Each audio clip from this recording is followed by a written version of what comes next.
이제 하나님의 말씀 같이 보도록 하겠습니다. 사사기 16장 21절부터 31절 말씀을 제가 읽어드리겠습니다.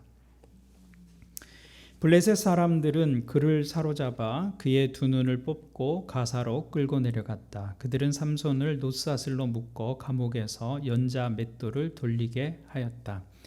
그러나 깎였던 그의 머리털이 다시 자라기 시작하였다. 블레셋 사람의 통치자들이 그들의 신 다곤에게 큰 제사를 바치려고 함께 모여 즐거워하며 떠들었다. 우리의 원수 삼손을 우리의 신이 우리의 손에 넘겨주셨다. 백성도 그를 보고 그들의 신을 찬양하며 소리쳤다. 우리 땅을 망쳐놓은 원수, 우리 백성을 많이 죽인 원수를 우리의 신이 우리 손에 넘겨주셨다. 그들은 마음이 흐뭇하여 삼손을 그곳으로 불러다가 자기들 앞에서 제주를 부리게 하라고 외쳤다. 사람들이 삼손을 감옥에서 끌어내었고 삼손은 그들이 보는 앞에서 제주를 부리게 되었다. 그들은 삼손을 기둥 사이에 세워두었다. 그러자 삼손은 자기 손을 붙들어주는 소년에게 이 신전을 버티고 있는 기둥을 만질 수 있는 곳에 나를 데려다 다오. 기둥에 좀 기대고 싶다 하고 부탁하였다. 그때 그 신전에는 남자와 여자로 가득 차 있었는데 블레셋 사람의 통치자들도 모두 거기에 있었다. 옥상에도 3,000명쯤 되는 남녀가 삼손이 제주 부리는 것을 구경하려고 모여 있었다. 그때 삼손이 주님께 부르짖으며 간구하였다. 주 하나님, 나를 기억하여 주시기를 간절히 바랍니다. 하나님, 이번 한 번만 힘을 주시기를 간절히 바랍니다. 나의 두 눈을 뽑은 블레셋 사람들에게 단번에 원수를 갚게 하여 주십시오. 그런 다음에 삼손은 그 신전을 버티고 있는 가운데의 두 기둥을 하나는 왼손으로 또 하나는 오른손으로 붙잡았다. 그리고 그가 블레셋 사람들과 함께 죽게 하여 주십시오 하고 외치며 있는 힘을 다하여 기둥을 밀어내니 그 신전이 무너져 내려 통치자들과 모든 백성이 돌더미에 깔렸다. 삼손이 죽으면서 죽인 사람이 그가 살았을 때 죽인 사람보다도 더 많았다.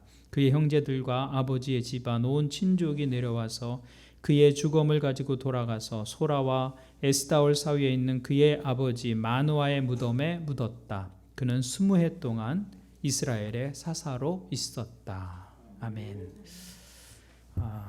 성경에서 가장 강한 사람을 꼽으라면 우리는 주저없이 삼손을 이야기할 것입니다. 그는 괴력의 사람이었죠. 그의 힘은 믿을 수 없을 만큼 강했습니다. 그러나 삼손은 놀라운 힘은 가졌지만 그 힘을 다스릴 줄은 몰랐던 사람이었다. 그렇게 말할 수 있습니다. 그래서 세상에서 가장 강한 사람이 연약한 한 여자 앞에서 힘없이 무너진 사건, 그것이 오늘 본문의 이야기입니다. 삼손이 강한 힘을 가지고 있으면서도 무너진 이유가 무엇일까요? 삼손이 무너진 이유가 여러 가지가 있겠지만 그 중에 중요한 하나는 그가 이스라엘의 사사로 있었지만 그의 신앙은 형식적인 신앙에 불과했다는 데 있습니다. 성경은 삼손을 나실인으로 소개합니다. 나면서부터 나실인이었다. 나실이라는 단어는 히브리어 나지르라는 단어에서 온 것인데요. 거룩하게 분리된 것을 의미합니다. 그래서 나실인, 나실 사람이라고 한다면 하나님께 거룩하게 바쳐진 사람, 하나님께 헌신된 사람, 그런 의미를 가지는 것이죠. 나실인은 자신이 하나님께 바쳐졌다는 것을 상징하는 삶의 특별한 표식이 있었어요. 대표적인 것이 어떤 것이었느냐면 포도주와 독주를 금하는 것이었어요. 그리고 부정한 것을 가까이 하지 않는 것입니다. 주검을 만지지 않아요. 그리고 머리털을 깎지 않습니다. 그것은 하나님을 향한 헌신의 일종의 상징이었습니다. 하나님께서는 삼손을 잉태할 때부터 나실인으로 정하셨고 그에게 엄청난 힘을 주셨습니다. 그래서 그는 맨손으로 젊은 사자를 찢어 죽이고 나귀 턱뼈 하나로 블레셋 군사 1,000명을 물리치고 성문을 빗장째 뽑아버릴 정도로 아주 힘이 센 사람이었습니다. 근데 삼손이 가졌던 이 힘의 근원은 그의 커다란 몸집이죠. 몸집. 몸의 크기나 근육에, 강한 근육에 있지 않았다는 것입니다. 삼손이 무엇을 먹었다든지 삼손이 어떤 훈련을 했다든지 해서 그 힘을 길렀다면 사람들이 삼손의 힘의 근원을 모를 리가 없습니다. 삼손은 이래서 힘이 셌을 거야 라고 생각했겠죠. 그런데 사람들이 삼손의 힘의 원천을 몰랐어요. 그래서 여자들을 통해서 삼손의 힘의 근원이 무엇인지를 알려고 했죠. 사람들이 그 힘의 근원을 알 수 없었던 그의 능력이 하나님께로부터 주어졌던 것이었기 때문이다라는 것입니다. 그래서 사사기는 삼손이 힘을 쓸 때마다 반복해서 표현하는 것이 있어요. 그것은 하나님의 영이 그에게 임했다라는 이야기입니다. 하나님의 영이 그에게 임했다. 사사기 13장을 보면 그가 소라와 에스다올 사이에 있는 마하네단에 있을 때에 주님의 영이 처음으로 그에게 내렸다. 14장을 보면 삼손이 여호와의 신에 크게 감동돼요. 또 그때의 주님의 영이 삼손에게 세차게 내리 덮쳤다. 또 그때의 주님의 영이 그에게 세차게 내리니. 그러니까 삼손의 힘은 어떤 음식이나 훈련에서 나온 것이 아니고 하나님의 영의 직접적인 감동에서 나온 힘이었다는 것이죠. 하나님께서 삼손에게 이토록 큰 힘을 주신 이유는 삼손을 통해서 이스라엘 백성들을 블레셋의 공격으로부터 지키고 보호하기 위한 것이었습니다.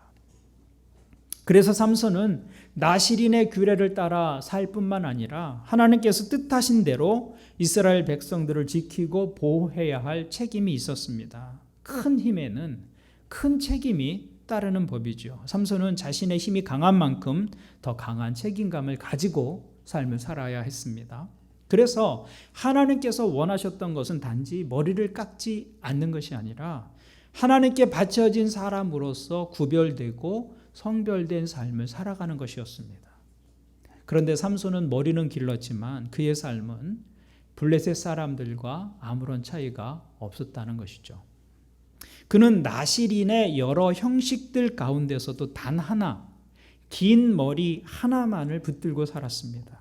긴 머리는 그가 나실인이라고 자기를 생각하는 그 삶의 마지노선과 같은 것이었습니다.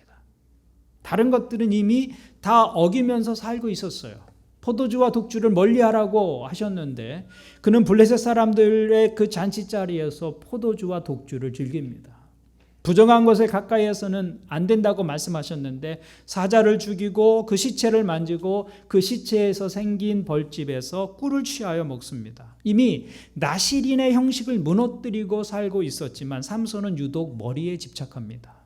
그것을 마지노선으로 삼고 자신의 나실인의 정체성을 겨우겨우 유지하며 살아가는 것, 그것이 삼손의 모습이었다는 것이죠. 저는 그런 신앙의 마지노선이 의미가 없다고 생각하지는 않습니다. 우리 모두에게는 신앙에 있어서 적어도 그런 마지노선이 있어요. 그 마지노선을 가지고 자기 신앙을 점검하고 그 선을 넘지 않으므로 내가 가진 그 신앙의 기본을 지키려고 하는 그런 긍정적인 기능이 그 속에 있는 것이죠. 그런데 삼손에게는 그 장발이라고 하는 마지노선이 신앙의 전부였습니다. 자신이 나실인으로서 머리만 자르지 않으면 그 나실인의 능력이 유지된다. 그렇게 생각한 것이죠. 그런데 성경은 삼손이 힘을 잃어버린 것이 머리털 때문이 아니다. 본질적인 이유는 하나님께서 그를 떠나셨기 때문이다. 그렇게 해석하고 있습니다. 20절을 보면 이렇게 기록하고 있죠. 삼손은 잠에서 깨어나 내가 이번에도 지난번처럼 뛰쳐나가서 힘을 떨쳐야지 하고 생각하였으나 주님께서 이미 자기를 떠나신 것을 미처 깨닫지 못하였다. 삼손의 그 힘과 능력에 관한 사사기 저자의 해석이 무엇입니까?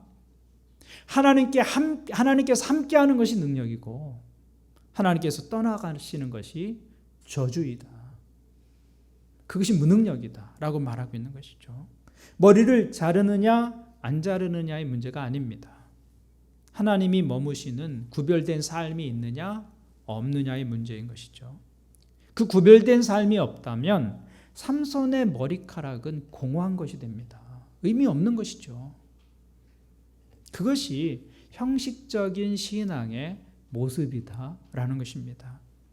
우리에게도 그런 마지노선이 있습니다. 그 마지노선이 필요 없는 것이 아닙니다. 마지노선은 중요합니다. 그런데 그것이 전부인 것이 문제입니다. 신앙에는 일정한 형식이 필요합니다. 그런데 그 형식이 그를 그 자체로 영적인 사람으로 만들어주는 것은 아닙니다. 그 형식은 하나님을 만나는 일종의 통로입니다. 중요한 것은 그 형식을 통해서 내가 하나님을 만나고 있느냐, 하나님과의 관계를 유지하는 울타리와 같은 것이죠. 그 형식 자체가 아니라 그 형식, 그 울타리를 통해서 맺고 있는 하나님과의 관계가 중요한 것이죠. 그것이 없다면 형식은 껍데기에 불과한 것입니다. 그런데 삼손은 나실인의 형식을 자기 삶에 가지고 있었지만 자신의 삶을 하나님 앞에서 살아가지는 않습니다. 그것이 문제였던 것이죠. 그런 형식적인 신앙은 시간이 흐르면서 어떻게 나타나느냐면 경계가 없는 삶으로 나타납니다. 삶에 뚜렷한 경계가 없습니다. 이것이 형식적인 신앙의 문제입니다. 이것이 어떤 모습으로 삼손의 삶에서 나타나고 있는지를 보십시오. 사사기의 말씀을 보면 삼손의 삶에서 반복해서 등장하는 모습이 하나 있는데, 그것은 삼손이 이스라엘의 사사였지만 끊임없이 블레셋 사람들의 땅으로 내려간다는 것입니다. 삼손은 블레셋 사람의 땅을 제 집 드나들듯 드나듭니다. 성경은 그 상황을 계속해서 이렇게 기록하고 있습니다. 14장 1절을 보니까 삼손이 딥나로 내려갔다가 딥나에 있는 어떤 블레셋 처녀를 보았다. 16장을 보니까 삼손이 가사에 가서 창녀를 하나 만나 그의 집으로 들어갔다. 16장 4절을 보니까 그 뒤에 삼손은 소렉 골짜기에 사는 어떤 여자를 사랑하게 되었는데 그의 이름은 들릴라였다. 삼손은 부르심을 받은 자리에 머무르지 않습니다. 계속해서 블레셋으로 내려가고 있다는 것이죠. 거기서 여자를 만나고 거기서 매춘부를 만나고 거기서 쾌락을 즐깁니다. 경계가 없는 삶을 살고 있는 것이죠. 여러분, 이것이 믿는 사람들이 영적인 타락의 길을 걷는 첫 번째 단계입니다. 하나님이 부르시고 지정하여 주신 자리를 떠나서 사는 것입니다. 하나님이 부르신 자리를 떠나서 자신의 욕망을 추구합니다. 하나님의 길을 떠나서 성공을 추구하고 하나님의 방법을 떠나서 소원을 이루려고 하는 것이죠.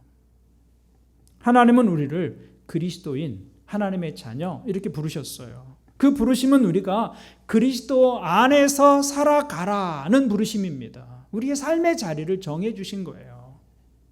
그리스도 안, 하나님 앞, 그것이 우리의 삶의 자리인 것입니다. 그래서 사도 바울은 그리스도를 만난 후에 이렇게 고백합니다. 내가 그를 위하여 모든 것을 잃어버리고 배설물로 여김은 그리스도를 얻고 그 안에서 발견되려 함이니. 그러니까 바울의 고백이 무엇이에요?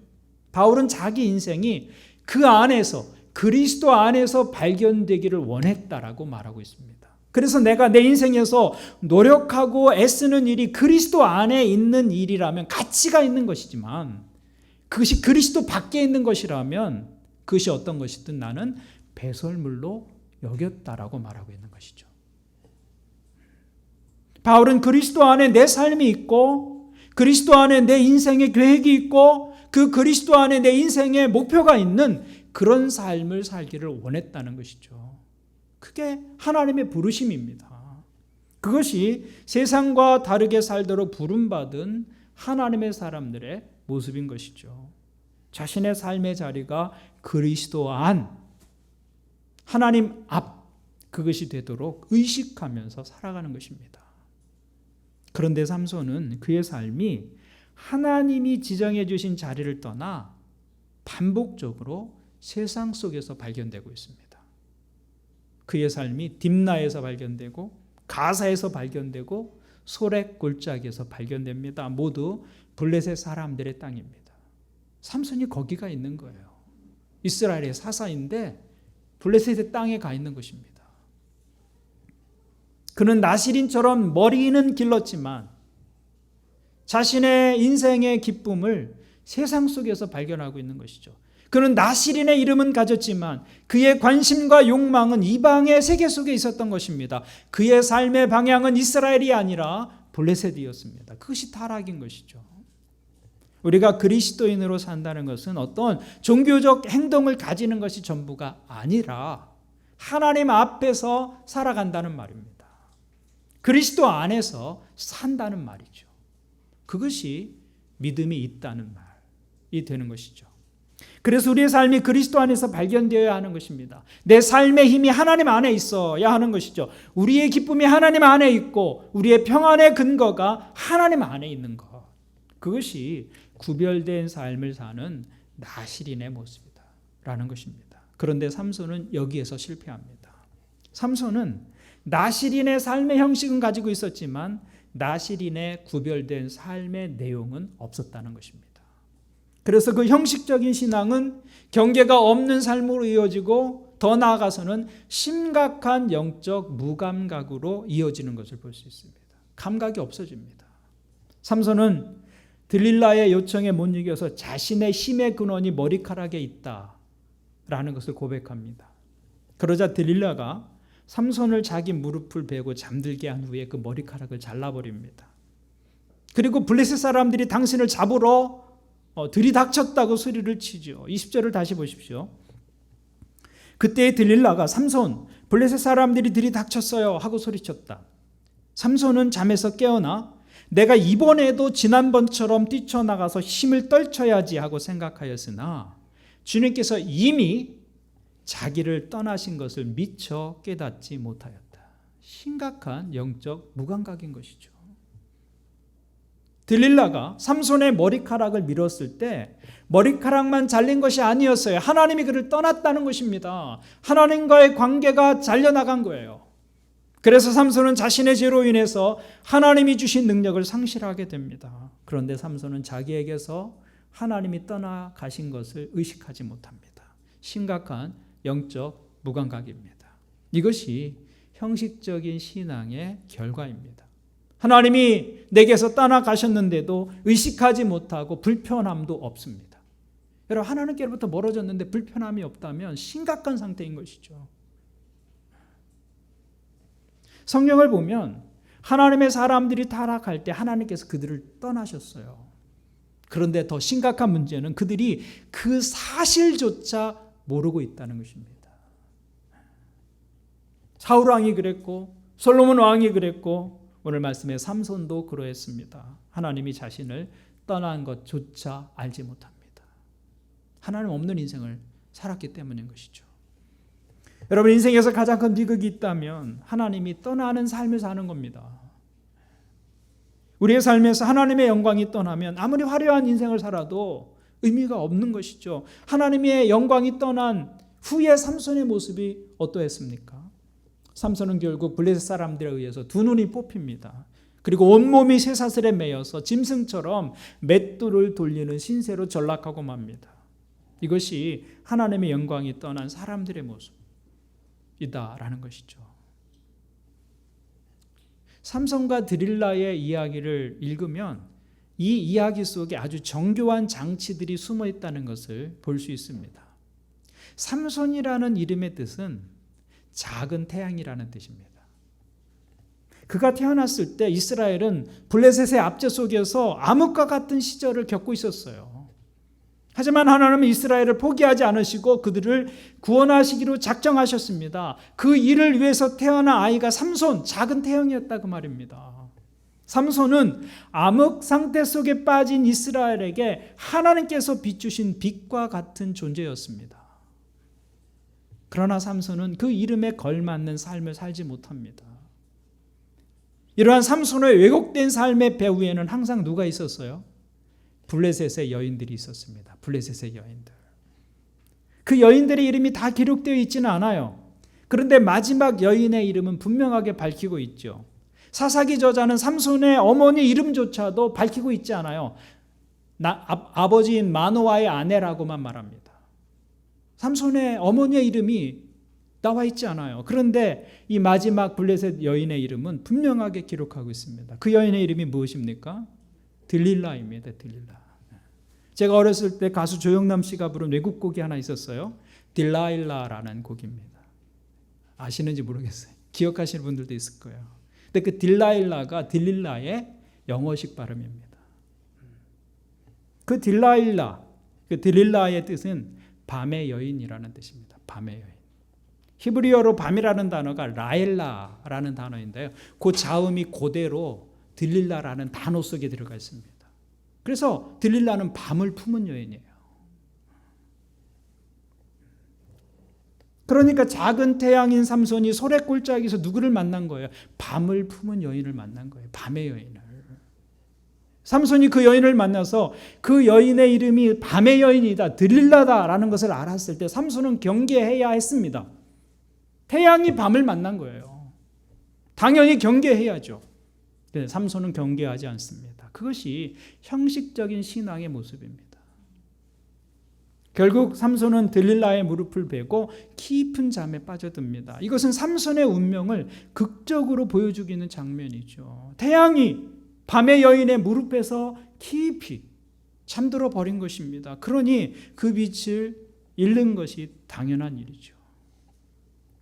그래서 삼손은 결국 블레셋 사람들에게 포로가 되어서 두 눈이 뽑힙니다. 그 두 눈이 뽑힌 것, 빛을 완전히 잃어버렸다, 그런 말이 되는 것이죠. 볼 수 없는 존재, 빛을 모르는 존재.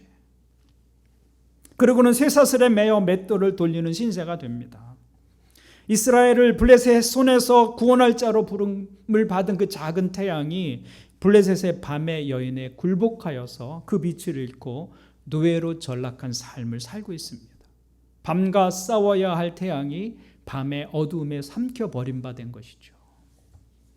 이것이 형식적인 신앙의 모습이다. 이렇게 삼손은 비극적인 최후를 맞이하게 됩니다. 그런데 성경은 이 삼손의 마지막을 기록하면서 이런 기록을 하고 있습니다. 22절을 보십시오.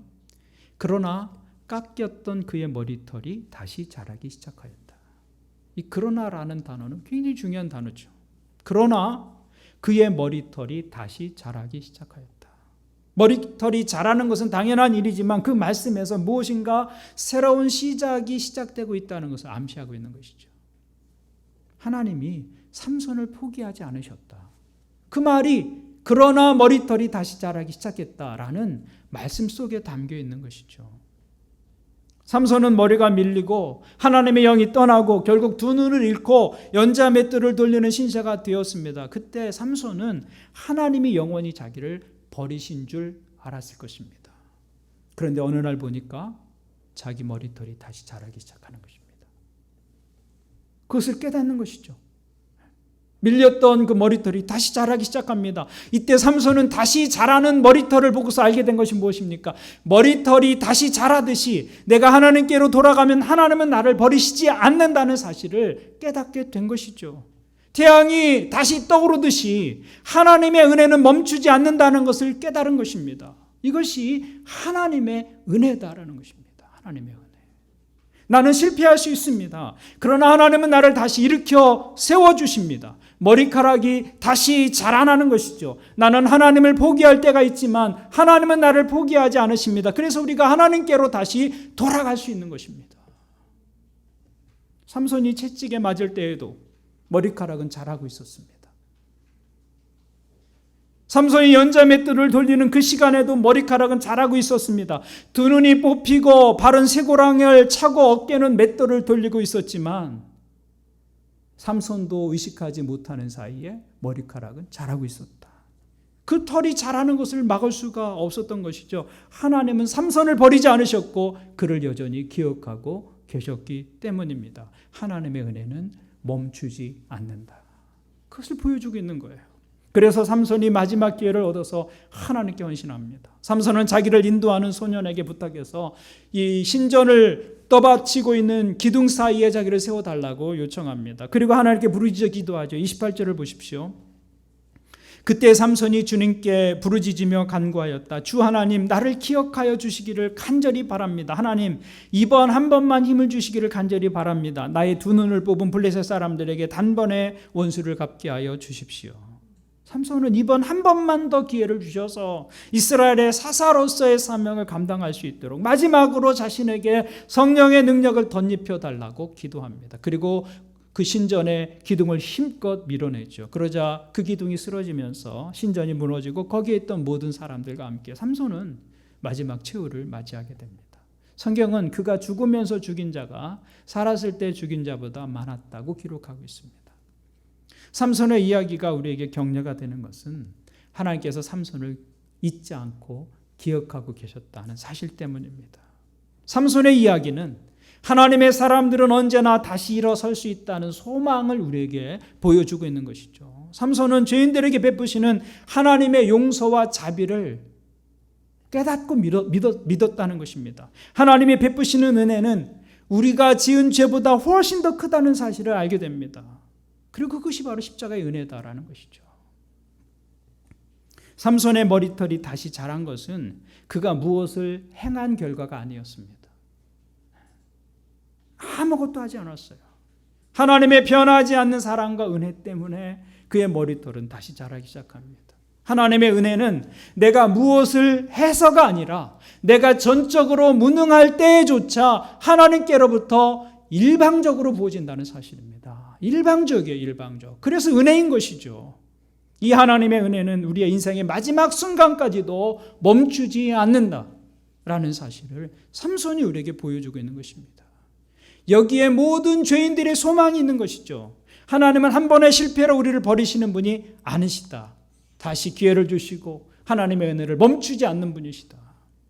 그래서 성경의 사람들을 보십시오. 실패를 경험하지 않은 사람들이 없었어요. 아브라함도 실패했던 사람이고 모세도 실패했던 사람이고 야곱도 실패했던 사람이고 다윗도 실패했던 사람이었습니다. 신약에 베드로도 실패했던 사람이고 사도 바울도 실패했던 사람이었죠. 그러나 하나님은 그들을 다시 사용하셨습니다. 하나님은 실수한 사람들에게 다시 은혜를 베푸셨어요. 그것이 하나님의 은혜의 속성이다.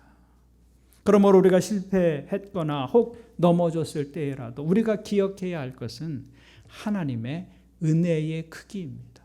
은혜의 크기. 하나님의 은혜는 우리의 잘못과 실수보다도 더 크다는 사실이죠. 그것을 깨달은 시편의 기자는 이렇게 고백합니다. 주님은 선하시며 기꺼이 용서하시는 분, 누구든지 주님께 부르짖는 사람에게는 사랑을 한없이 베푸시는 분이십니다. 이게 우리 하나님이시라는 거예요. 그래서 우리는 다시 하나님께로 언제든 돌아갈 수 있는 것이죠. 여러분이 이 은혜를 기억하는 분들이 되기를 바랍니다. 삼손의 마지막은 우리에게 한이 없는 하나님의 은혜, 하나님의 자비를 보여주고 있는 것이죠. 그러나 아쉬움이 남는 것은 사실입니다. 삼손이 젊고 힘이 있었을 때 그때 기도하는 삶을 살았더라면, 그때 하나님의 뜻을 따라 사는 삶을 살았더라면 얼마나 더 놀라운 일을 행했을까. 그런 아쉬움이 있어요. 건강을 망칠 대로 다 망치고 병원을 찾아가는 사람이 어리석은 것처럼 하나님을 떠나서 제 마음대로 살다가 마지막에 어쩔 수 없는 상황에서 하나님께 매달리는 사람은 어리석은 것이죠. 그러므로 지금 하나님이 우리에게 인생의 기회를 주셨을 때 하나님의 뜻대로 사시는 여러분들이 되기를 바랍니다. 하나님 안에, 그리스도 안에 우리의 삶이 있어야 하는 것이죠. 그러나 우리의 약한 의지 때문에 넘어질 수 있습니다. 실패할 수 있습니다. 누구나 넘어지는 자리가 있다 그 말이죠.